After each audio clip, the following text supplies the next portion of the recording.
آمن الرسول بما أنزل إليه من ربه والمؤمنون كل آمن بالله وملائكته وكتبه ورسله لا نفرق بين أحد من رسله وقالوا سمعنا وأطعنا غفرانك ربنا وإليك المصير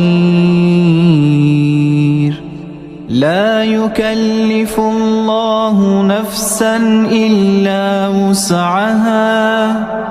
لها ما كسبت وعليها ما اكتسبت ربنا لا تؤاخذنا